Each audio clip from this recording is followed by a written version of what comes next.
I'm going to teach you how to solve the second major problem that I see with LinkedIn advertising, which is not doing enough negative targeting. So I've gone into the campaign manager, I'm in this default campaign group, and I'm in this section here where I can see the audience. I'm going to click the audience.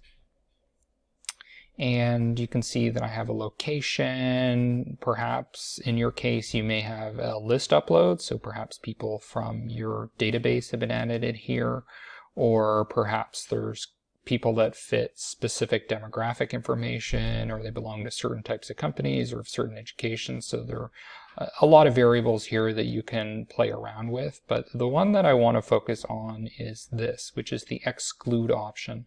This is something advertisers perhaps don't do enough of, and I'm going to click this.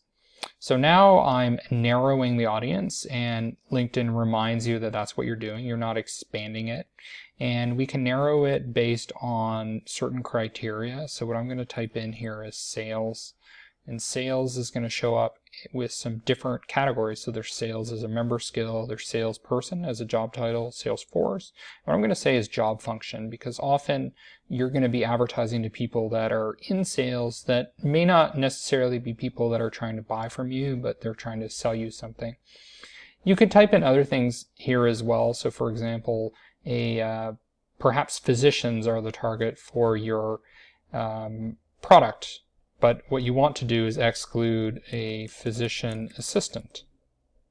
Okay, so right now what it's trying to do is narrow into job function. So I'm just going to hit this little home thing, and I'm going to type in physician assistant as a job title.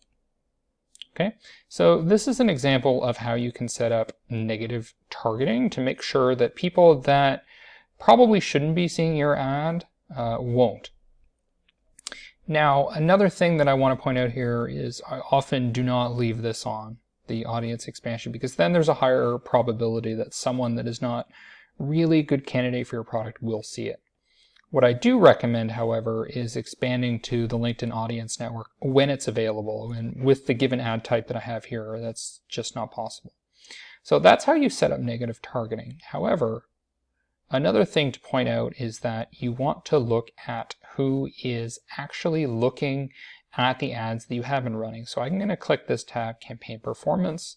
I'm going to go to Demographics, and I go into more detail about this later in the course, but here you can see who is actually seeing your ads based on things like job function, company size, seniority, etc. And so this can help inform the negative targeting that you do set up.